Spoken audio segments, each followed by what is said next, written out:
Okay, here we go. What's up? It's Michelle. So I finally figured out how to use my microphone correctly. My previous videos were a little quiet, so these videos going forward should be a bit louder so you can actually hear me. Today I want to focus on a chapter from my book called Ditch the Vanity Metrics. This is chapter 5, Ditch the Vanity Metrics. And this chapter is about understanding what distracts you from making sales. And one of the biggest distractions from you making sales is STDM, shit that doesn't matter. So vanity metrics are a rich source of STDM. Vanity metrics is things like likes, clicks, views, social media followers, smiley faces, thumbs up, retweets, comments, engagement, and any other nonsense that usually never translates into a sale. These are vanity metrics. So have you ever done this? Have you ever looked at your stats, your metrics, and just stared at them and looked at them and thought like, wow, I'm getting a lot of attention, but then there's no actual sales happening? That's vanity metrics. Now, some marketing experts tell us that we need to do everything possible to boost our engagement on social media and boost our status and boost our following, et cetera, even if it means buying fake followers and getting ourselves into endless conversations. So I have a different viewpoint on that. I don't think that vanity metrics are the path to our sales, because it's more about getting attention than serving your perfect fit clients.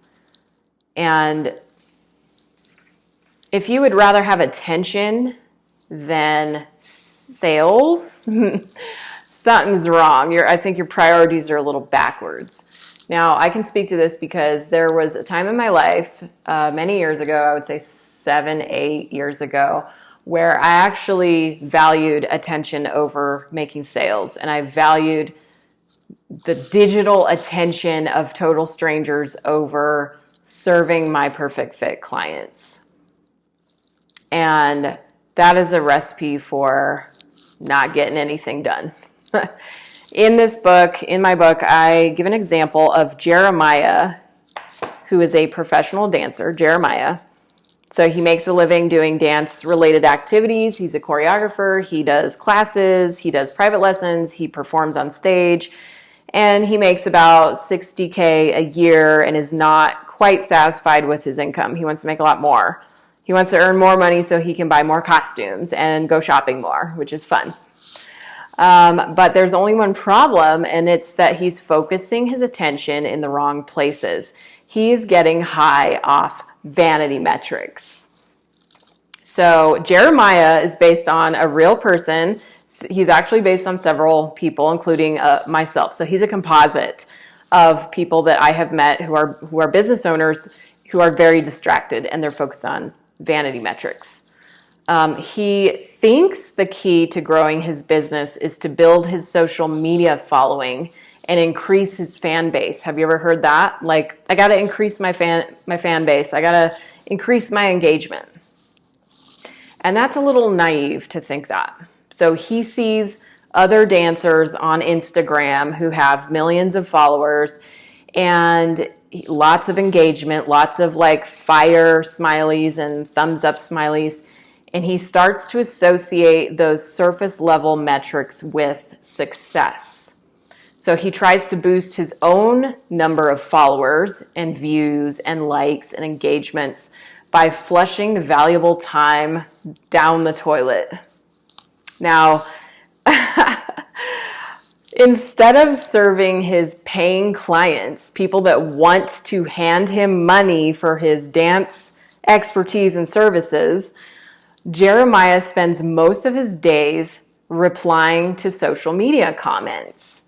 He replies with a thank you or a smiley face or a clever emoji, whatever. And instead of showing up to his paid engagements on time, at the agreed upon time, he posts selfies, inspirational quotes, political rants, and occasional cat videos. And then he's like botching these jobs with his paying clients. So they're like, where are you? I thought we were supposed to meet at 5 o'clock or whatever. This is obviously last year before all the shutdowns and shit. So he's like, apologizing to his clients and giving excuses, and, it's a disaster. And he's participating in these low value conversations that have nothing to do with helping his clients. It has nothing to do with delivering a fantastic product or service. So meanwhile, Jeremiah believes a bigger social media following will eventually translate into more money in his bank account, but it never does. He goes on TikTok, he goes on wherever, Instagram, Twitter, you name it, Facebook, and it never actually results in the money that he wants or the increased sales or profits that he wants. Now, he thinks that he's using social media to grow his business, but all he's doing is basking in the attention. None of those metrics that he's tracking are helping him grow his business or making him more profitable. They're largely a waste of time. They're distracting him from the real issue, which is that he needs to get better at following through with current clients. Like if you just get really good at following through with your current projects, your current clients, delivering what you promised, under-promising, over-delivering, like that will make a huge difference in your business. I'm like, dude, your social media following is not the issue here. And I go on in this chapter in the Anti-Marketing Manifesto. So that's chapter 5, Ditch the Vanity Metrics. And then I talk about like getting real about what you're tracking. So what you track, what you pay attention to, what you give your energy, your life force attention to tends to grow. So the more you focus on something, the more you expand it and grow it. So we want to get really clear about the metrics that we're tracking. And for an anti-marketer, we like to track meaningful metrics. And there's another chapter that it goes deep into that, which is chapter 4, Measure the Right Things. Spoiler alert, it's your sales.